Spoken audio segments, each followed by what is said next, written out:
right, everybody, please come back to your seats. We are going to get started for our next panel.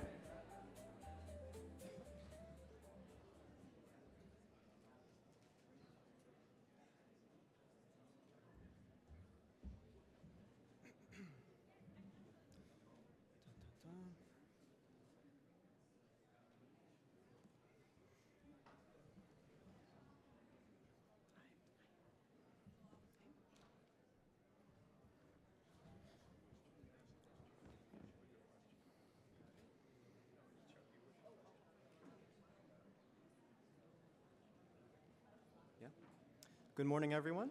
My name is Nathaniel Gonzalez, and I'm a proud former cyber threat intelligence member of the ICCAE Intelligence Fellowship at FIU's Jack D. Gordon Institute for Public Policy. I'm currently pursuing my bachelor's degree in cybersecurity, and under the Intelligence Fellowship, my research was of the People's Liberation Army and their integration of banned US AI semiconductor chips into China's military modernization strategy. This next panel will discuss innovation in our current climate with guest speakers Fernando Marengo, Chief Economist and Partner of Black Toro Global Investments, Jennifer Prescott, Director for International Trade and Tax Policy and Director of Latin American Public Policy at Amazon Web Services, and Ramon Escobar, Managing Director at Actum. The innovation panel will be moderated by Mark Rosenberg, Senior Fellow of the FIU Jack D. Gordon Institute, a Green School Professor of Politics, and former President of FIU, serving for over a decade in this distinguished position. Thank you everyone for participating, and let's give our speakers a warm round of applause. Good morning, ladies and gentlemen.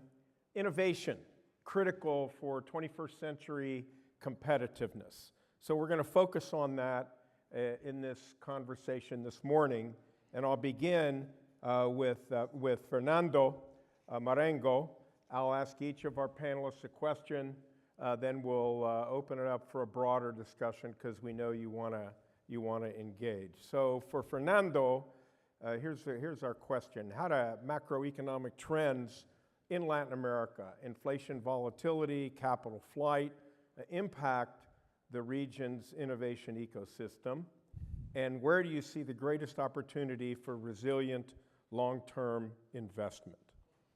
Okay, thank you, Mark. Thank you to FIU for the invitation and the Gordon Institute. For me, it's an honor to be here.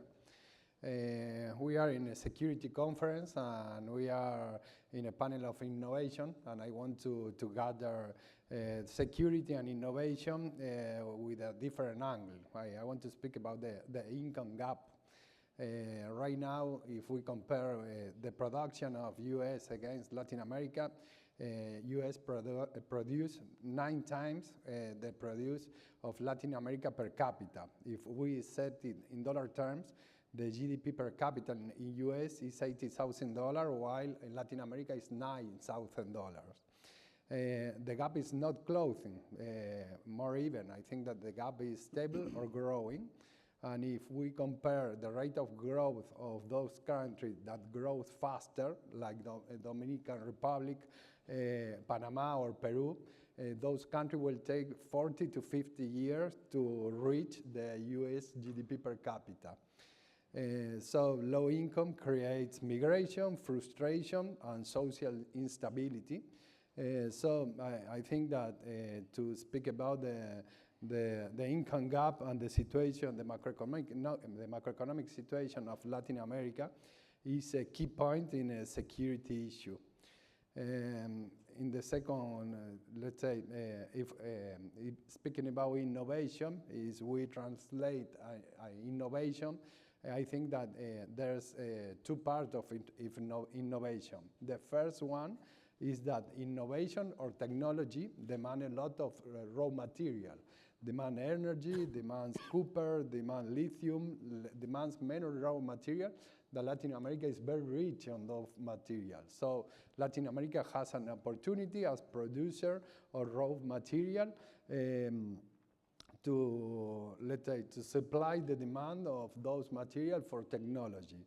But I think that the most important part of technology in Latin America is that if we analyze the rate of growth of Latin America during the last year, let's say, the rate of growth was really low, and because a lack of productivity.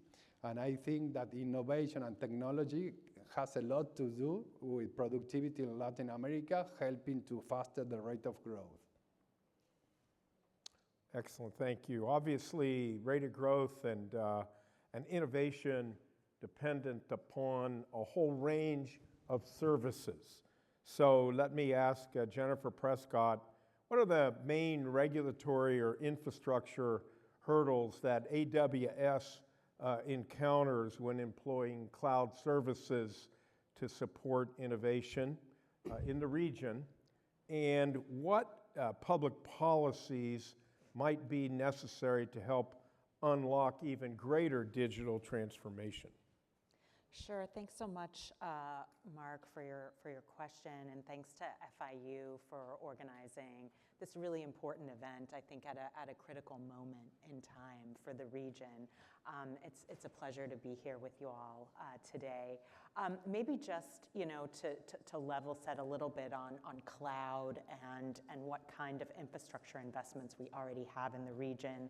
Of course, cloud is contributing to companies and governments' innovative capacities by allowing them to basically innovate faster, be more agile, and to scale faster at lower costs.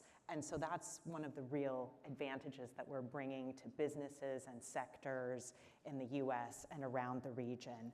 And it's a really exciting time, I would say, for our business and our customers in Latin America. We have been invested in the region for well over a decade now.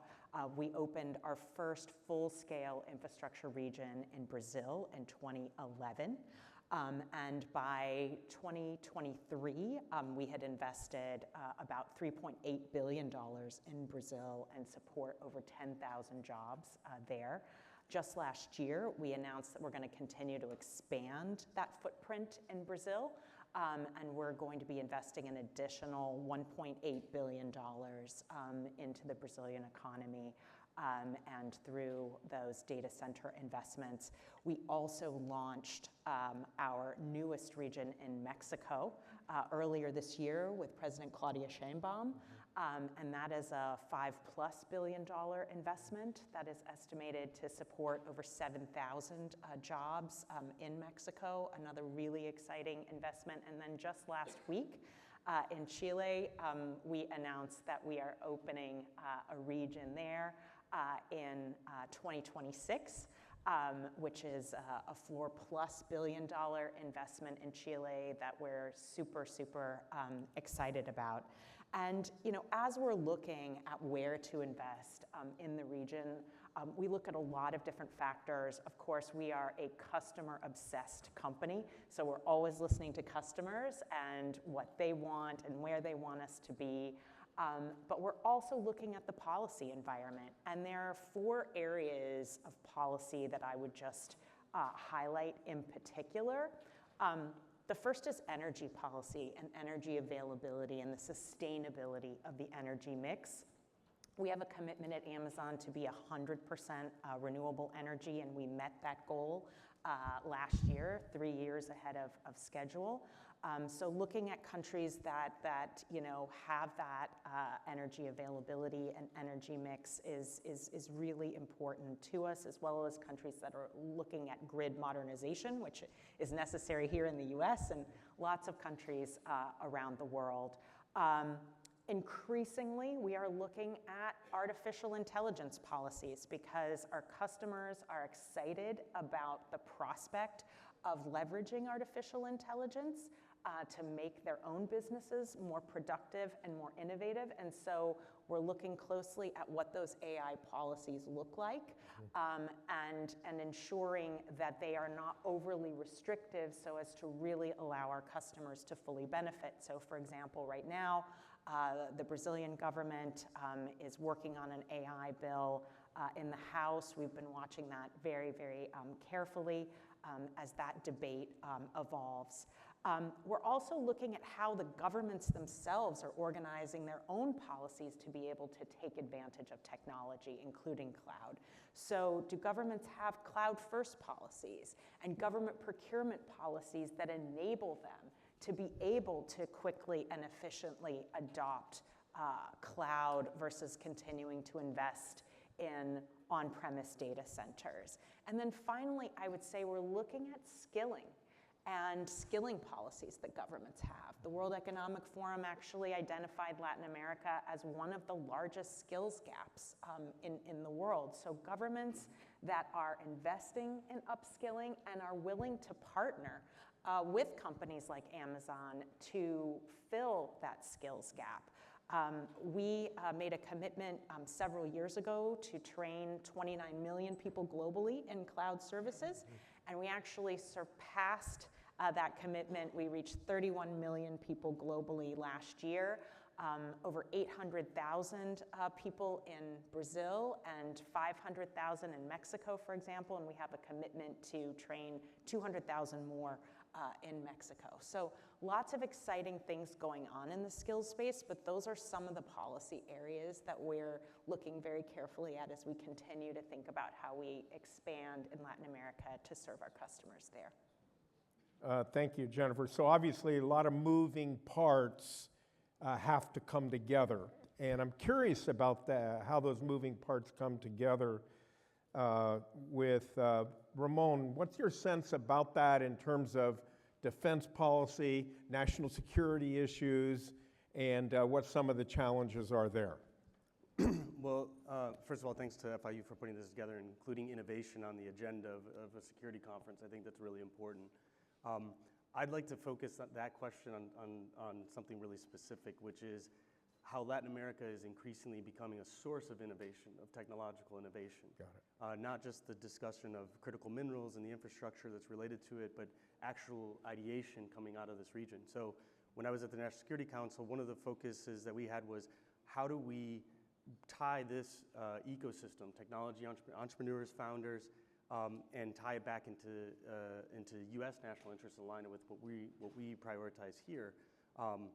And I'd make three cases for Latin America. One is I think it is a source of innovation, and I'll give some examples of why I think that's important. Two, that there's a real interesting opportunity right now for investment in innovation in Latin America. And then three, how that ties into our national security interests, why that's really should be important regardless of the political stripes of any White House administration. On the technological side, everybody I think understands that there's been unicorns, particularly in fintech, with Nubank being the largest digital native bank in the world, has more customers than Santander, for example. But there's also, it goes beyond that. There's been 46 unicorns in Latin America, which is more than, say, the developing economies of Southeast Asia, despite having a smaller population and less VC, less venture capital coming into the region. So they're punching above their weight. Two, it's not just simply the fintechs which tend to get the most attention and the most capital, frankly. There's also a deep tech environment that's growing and building. I was just at a family office meeting in Tulsa, Oklahoma. The George Kaiser family has a VC arm called Atento Capital, and they have a partnership with GridX, which is an Argentinian-based deep tech incubator and VC fund. They've invested in 81 companies, founders now, over 7 countries, all in deep tech. So we're talking scientists who have scientific ideas, taking bacteria that they found in Antarctica and creating polymers, polymer substitutes for like diapers and absorption, but going all the way into ag tech, into health tech, into biotech, all these different areas. These are LATAM founders that are bringing technology and now that are scaling into the US and addressing challenges that we have. There's companies like Satellogic, right, which is Uruguayan and Argentinian, which was the first LATAM space tech company to IPO in 2022. They're now servicing NOAA and the U.S. government agency with their satellites. And then there's different examples. So I would make the case that innovation is happening right in our neighborhood. And we have largely, despite some efforts of mine and my colleagues when we were in the NSC, to put a spotlight on it, is still largely being ignored. The opportunity set that we see right now is there's been a lack of liquidity in Latin America, and particularly in venture capital. And so you've had cash preservation first strategies by founders, these innovators, these technologies. So they're lean, they're efficient, they're reaching profitability, but they haven't had the capital to be able to grow. So they're hungry, and a lot of the general partners, the GPs, the fund managers in the region who have this track record and have been investing and know these founders are now going out to raise capital to start doubling down into these founders and new ones. And so I think there's a really interesting, the next 3 to 4 years are going to be ripe for an opportunity. And here's the national security link. Recently, in the last 12 months, as somebody who's a former US National Security Counsel, what's been very concerning is the Chinese have really stepped up in the venture capital space in a way that we haven't seen before. And they're doing this quietly by getting into the data rooms of the general partners, the venture capital funds in Latin America, scouring them for the different types of deep tech and potentially dual use technology, but also data-rich companies that have data, a lot of data and information. And they're stepping up with term sheets precisely at a moment where there are no alternatives. So GPs, venture capital funds, managers have come to me saying, hey, we have portfolio companies now that have a term sheet from the Chinese and a biotech. Should they take that check, knowing that eventually they want to scale their product into the US market? And the answer, of course, is like, no, but if you have no alternative, what are you going to do? Like, you got to take the check. Who's willing to write it? And so I think that there's a real national security consideration that we think about this. We have this huge resource and potential in our own hemisphere of talented individuals with the infrastructure that's being built up by AWS and others so that these guys guys and gals can grow their technology. But we have to step up and make sure from a national security perspective that there's alternative capital. This is the same play that Huawei and 5G experience we had, where it was a good enough product at a lower price, but there really wasn't alternatives. And then it became the de facto infrastructure, 5G infrastructure of the whole hemisphere, virtually. So I think, for me, it's one, there's proof of concept. LATAM can be a source of innovation. 2, there's a real opportunity coming up in the next few years to capitalize on that innovation. And 3, we have to be careful, otherwise we're going to lose another technological race. And just as the AI, the AI agenda is being set in this region, as Jennifer just explained, we want to make sure that our world vision of what AI should be like should be the de facto approach, not China's, frankly. Well, your point actually reinforces some of the discussion yesterday, particularly in the emerging technologies component, where Saifa Shuf made the point that there has to be attention to new companies, to smaller scale companies that could scale up. So in that context, let's focus on where the opportunities are. Yeah.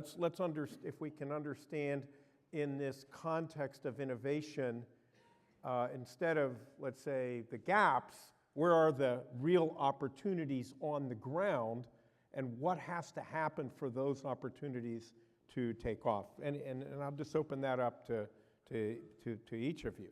I'm actually thinking about the issue of gaps, and a lot of educators will say education gaps lead to opportunity gaps, which lead to income gaps. And in your case, really, there's some other gaps that we're concerned about: cloud gaps, capital gaps. So can we have a little conversation about that? How each of you see that? Okay, maybe I can speak with a macroeconomic view of the situation. Again, I think that the problem is the income gap that push migration, and then frustration and social instability. So I think that it's clear that Latin America is an important producer or developer of technology, but the impact in the region is not that important. Let's say to change the rate of growth. I think that related with technology right now in Latin America, there's 2 sources. The first one is as a provider of raw material. For you to have an idea, let's say Argentina, Chile, and Bolivia hold over 50% of the global lithium for produced batteries.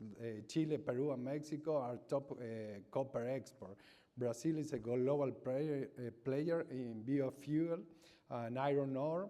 And Argentina, Brazil, and Colombia produce oil and gas. So all those are raw materials that are demanded by technology to produce battery, EVs, solar panels, AI. So I think that this is one of the sources that can help to increase the rate of growth.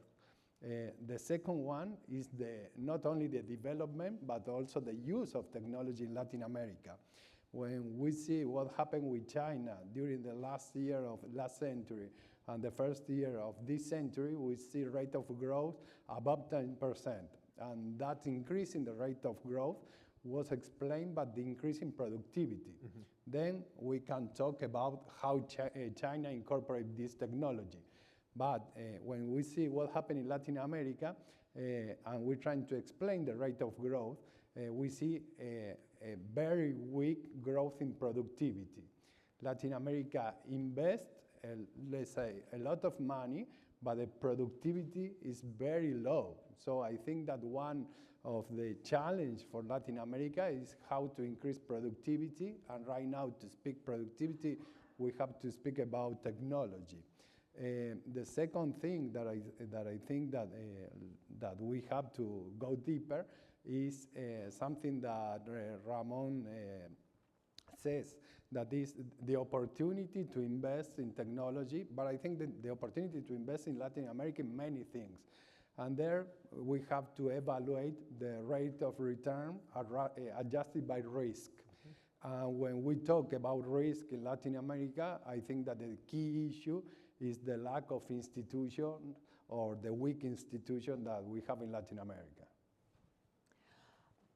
Mark, I would just say, since Ramon mentioned Nubank, which is also an AWS customer and was built and born on AWS, when Amazon started the cloud business all the way back in 2006, I mean, we basically saw an opportunity, having built our own, sort of data center infrastructure for Amazon.com, which had gone from being a startup, right, to a pretty significant business that had a lot of logistics and data and other needs that what we had managed to build could actually be really useful to other businesses. And that we could actually offer that as a service to other businesses to help them innovate and scale in the same way that we had. And so AWS actually originally really focused on helping startups because one, like most big multinationals, right, had like their on-premise data centers and had already invested, like hundreds of millions of dollars in capital, right, for their own like sort of data centers. But startups could actually just completely skip that step. Right? I mean, they could basically avoid having to spend tens, if not hundreds of millions. And of course, now with the AI revolution, just getting those GPUs to put in a data center is an extremely competitive, situation that takes weeks and months, to procure. And so they can literally, startups with a credit card be able to get access to the most innovative, secure cloud services and just start building. And so that's the really sort of exciting part, I think, of our business and the companies and customers and governments, that we have been able to help scale and innovate and reduce their costs. And I mean, just a couple examples, beyond Nubank, we are also working with LATAM Airlines, which is the largest airline in Latin America, to help them build their new customer experiences with, AI assistance, right? That can help customers, and ultimately their goal is like to reduce, their actual customer inquiries by 70% because they have these AI assistants, that can help customers get the service that they're looking for. We're also working with Itaú, which is a large Brazilian bank, but in Colombia, as they're expanding in Colombia and converting, lots of on-premise data centers, migrating all of that to the cloud because they actually want to reduce their carbon footprint. And AWS is, by a consultant study, about 4 times more energy efficient than any kind of on-premise. So they can quickly be able to get that energy efficiency savings. Those are just a couple of different customer examples. I could go on, but I think what cloud is really able to do is help so many of these startups to get on that road to becoming unicorns, to really build and scale and just skip huge parts of the capital expenditures that would be so difficult and that would require them to go out and get that private capital that you're talking about and accept checks that maybe they're not, super enthusiastic, right, about accepting. Ramon? I think the obstacle I would focus on is, because there's so many, right? Latin America has many challenges. But the one I would focus on is sort of the regulatory harmonization at a regional level. What's interesting we talk about commodities, for example. Latin America is very dependent on commodity. Latin America essentially has a neo-colonial relationship with China today. It exports all of its raw materials to China, and China sends its manufactured goods to Latin America to consume. There's very little trade between the countries, among Latin American countries. Even in Mercosur, it's limited, which is, by all measures, the most robust trade agreement in the region.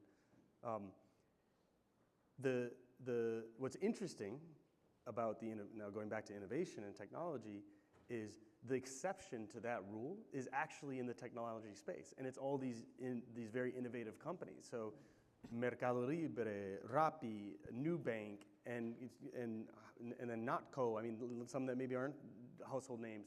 These are companies that started in LATAM, but then expanded regionally in a way in integrated economies in a way that hasn't been done with real goods, tangible goods, particularly commodities. And so I think this is one of the, talking about productivity, this is one of the, I think, low-hanging fruits, although maybe it's not low, because anytime you're trying to change regulations, that's very hard, as I've learned. But to me, that's one of the biggest opportunities for LATAM, particularly in this innovation space. There are universities that are strong. We've seen that with some of these deep tech firms that have come out of Argentina, Uruguay, Chile, even Mexico. And if there was a kind of a greater harmonization of how Nubank can work across borders and bring that, I think there's a lot of productivity to be squeezed out of that approach, and also just build more of a regional economy as opposed to a mosaic of individual economies. Well, it's interesting that you talk about the harmonization across borders, because clearly the last panel was talking about it in a different context. Yeah, but right. The last question I want to ask you, and then we're going to open it up, relates to talent and growth mindsets. Where do you see that most in the region, where it's most promising from the viewpoint of where tech is going and where innovation is going? Maybe I'll just jump in on that. I think, again, this is an area that we focus on quite a bit, including in our partnerships. And so, we're looking at that sort of educative environment, and again, like looking for partners, right? To be able to do what we do. So for example, in Mexico, we're collaborating with CONLAP, which is the Made Tech Institute. And that's how we're going to be, in part, doing that expansion of 200,000 additional people with cloud skilling by the end of 2026. But also, we've done this really interesting program in Brazil with the Ministry of Social Development, which we just won an award for last week. And that was working with women who are in the Bolsa Família program, which is President Lula's largest social program. Women who are in that program who need flexibility, they need upskilling. And so we worked with a local NGO to be able to get those women to a computer lab and basically work with them to train them in cloud skills. And so that's just another really interesting program, not a major university, nothing like that, a local NGO and government support through the Ministry of Social Development to do some of that upskilling in I think, a really meaningful and exciting way. Okay. Fernando, a comment on growth mindset? Okay, I came from Argentina, and I know very much many of the companies that you mentioned. The work that they are doing is huge. They are employing a lot of people, but again, I think that it doesn't change the macroeconomic situation. Thinking about, let's say, security and the problem of migration and the gap in income, I think that Latin America has a lot to do. I need that Latin America needs an increase in productivity.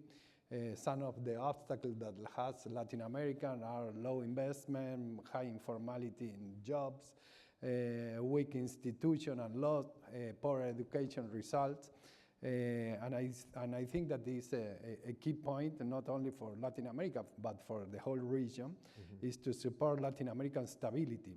Instability spillovers. So I think that it's a must for the region to support the stability. One of the way of helping to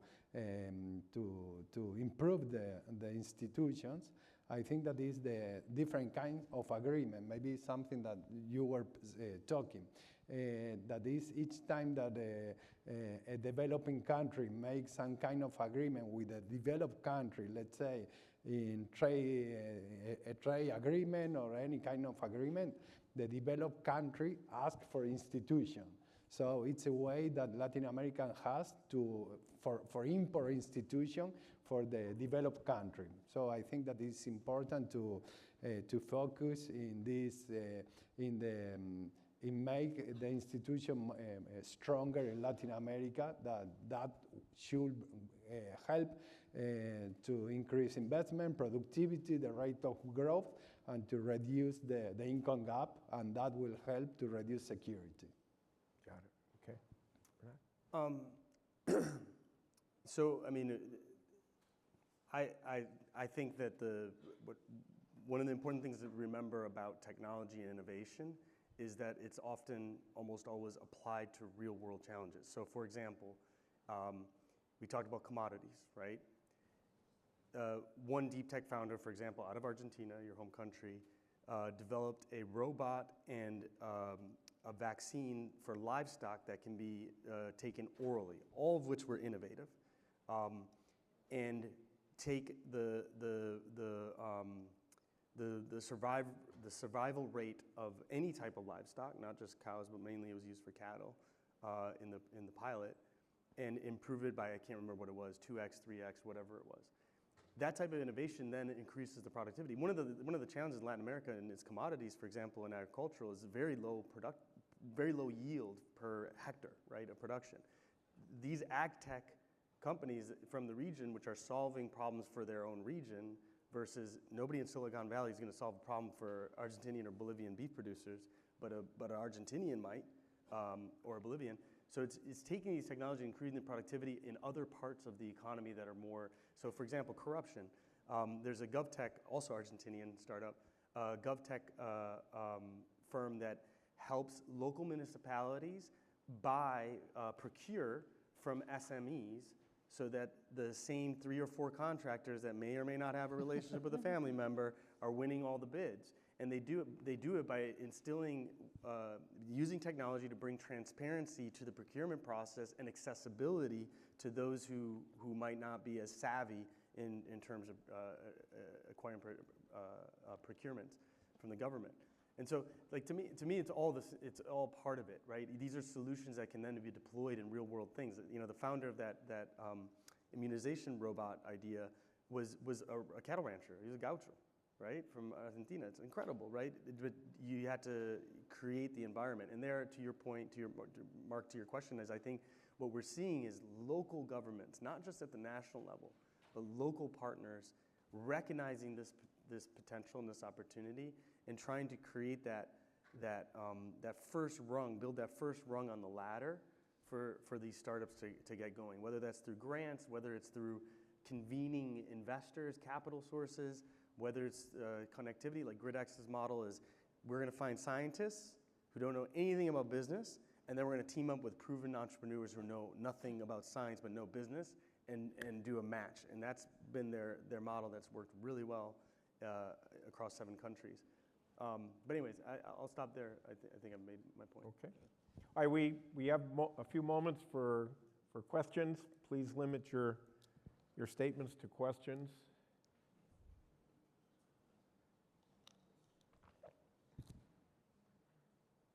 Good day, everyone. Thank you for being here. Very informative session.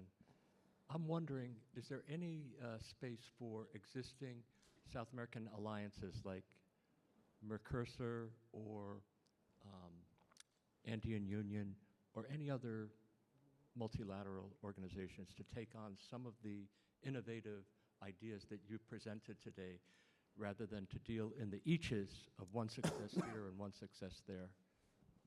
Thank you. Great. Who wants to tackle that? I can start. Go ahead. I think in my view, particularly going back to the regulatory harmonization, I think the Inter-American Development Bank could play an important role. They have the expertise as part of their mandate is to drive more interregional trade. Also, ironically, going back to the previous panel about Tren de Agua, sort of, these transnational criminal organizations.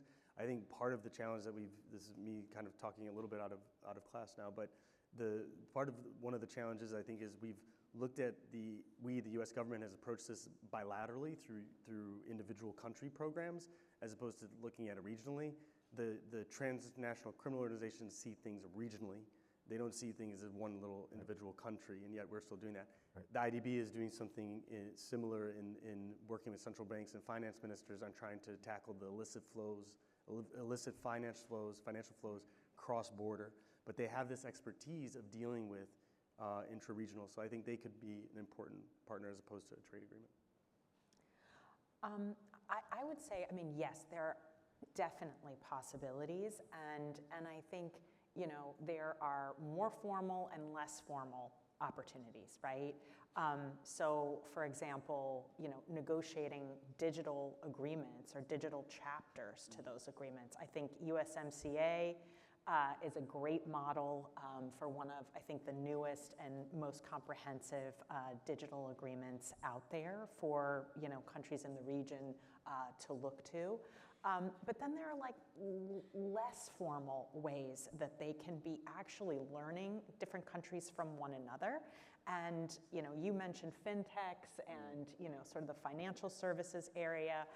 And if you look at where the majority of those fintechs have been born, it's Brazil. Mm-hmm. And one of the reasons is because Brazil started modernizing its financial services regulations long ago, recognizing, and this was one of Nubank's, sort of big successes, right? Is they in part convinced the government, like, hey, it's almost impossible to be able to use cloud because you have these really outdated regulations, and so like this is the way we're going to leapfrog. This is the way we're going to be able to serve, the most, customers and bring, sort of economic inclusion to Brazil. You got to modernize these banking laws. Yeah. And so Brazil did that, and then if you look, Colombia followed suit, and you've got lots of like sort of really interesting, sort of fintech, whereas, Mexico has been slower in terms of modernizing its financial services regulations. But they're working on it, and that's a really important sign. But I think, that's like sort of the less formal way that countries in the region can really learn from one another and watch what's worked and created a lot of innovation and economic growth. I don't know if which is the institution or how to do it, but I think that it's a must. It's the only way that has Latin American to import institution, to have stronger institution. At the time that you have stronger institution, you reduce the risk of the country. When you reduce the risk of the country, you reduce the yield that the investor asks for the country, and at the moment that you reduce the yield that the investor asks for the country because the risk is lower, you have more investment, increased productivity, and increased growth. So I think that is a must. Other comments, thoughts, questions? Okay, let me go to another one that, Leland. where? The, Oh, one. Leland. Okay, yes, Leland, good. I'll just jump. So a lot of the examples that you used during this panel has to do with a lot of large countries, right? Brazil, Argentina. What about the smaller countries in the region? Where is the innovation coming from them? I ask this because just yesterday, Xi Jinping hosted a bunch of Latin American and Caribbean leaders in Beijing, right, for the China CELAC summit, and they mentioned, renewable energy, 5G, digital economy as their priority areas, and it seems that their investments are not just in the big countries, but also in the smaller ones like the Caribbean. AWS, other private companies. What are the innovations and the investments that they're doing in smaller countries like the Caribbean? Okay, I start. First of all, I think that one of the things that innovation brings is that borders disappear. You speak about Argentina and Brazil, but again, I come from Argentina and it's not Argentina. Are just hotspot in certain cities that have a huge level of education. So I think that is more related with university, the education, and all those things. The same happen in Brazil. It's not the whole Brazil, are just spots. So if you go in Central America, I don't know very much, but I think that happened the same. Maybe Puerto Rico and some country of Latin America has some hubs with high productivity, high education, and that they help to develop technology. But again, I think that one of the change of technology is that borders disappear, and thinking about Latin America as a whole, there's some points and hotspot where you get it, but it's not in the whole country, neither in the whole Latin America. Yeah, thank you for the question. It's a great question, and I do think that the beauty of cloud is that the countries don't need to have those big investments to be able to benefit from and leverage the most innovative cloud services. We have customers in every country in Latin America. But to your question about which smaller countries are really innovating in the policy environment space, I would say Peru is actually one of the countries that was first to pass AI legislation, which is actually based on a lot of the OECD principles of being risk-based and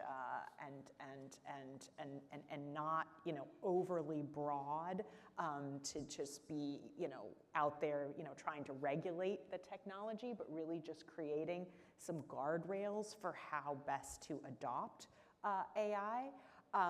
We've also been working in Guatemala for years on cloud-first policies and guidelines to help that government.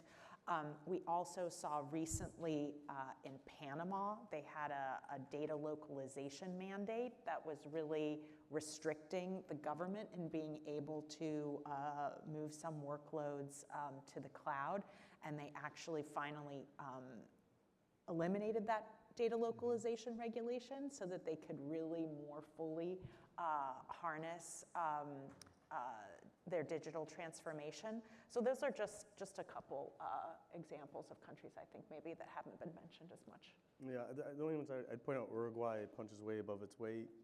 They recently had a unicorn dLocal IPO in the technology space.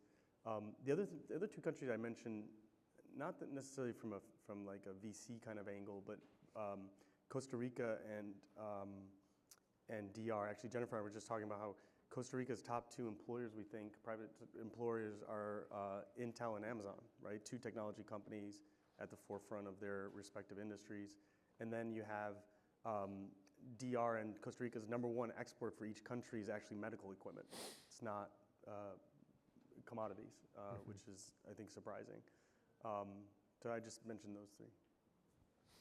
Well, and in that, please come up. In that regard as well, we just had a panel that focused on a transnationally oriented organization that increasingly is utilizing innovation and tech to transcend regulatory boundaries. And the comment that Fernando made, boundaries disappear, is a good thing, but it brings with it consequences that maybe at the next Hemispheric Security Conference we need to drill down on a little bit more. Yes, go ahead.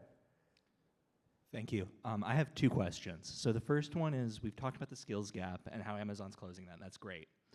But there's still a huge digitization gap in the region where people don't have access to computers. What can private companies do to close that gap?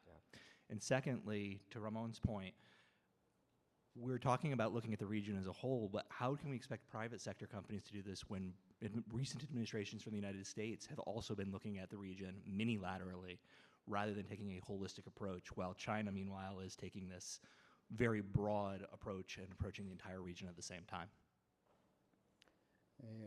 Okay.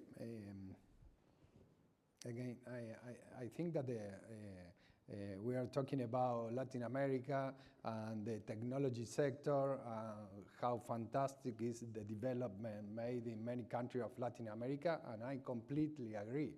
The problem in Latin America is the fragmentation. There's a group, I think, a small group of people that access to this world, and the rest of the country used to be very poor. So they don't have access to many things, including technology. So again, I think that the only way to go out of this situation is increasing the incomes of the country. And the only way is we growing faster, and the only way is improving productivity. And again, productivity depends on investment, and investment depends on institutions. So I think that the most important things to do is to improve institutions in Latin America. What can do the private sector or the institution? Again, I think that the national and foreign institution, what can to do to help to improve the problem of the lack of the institution.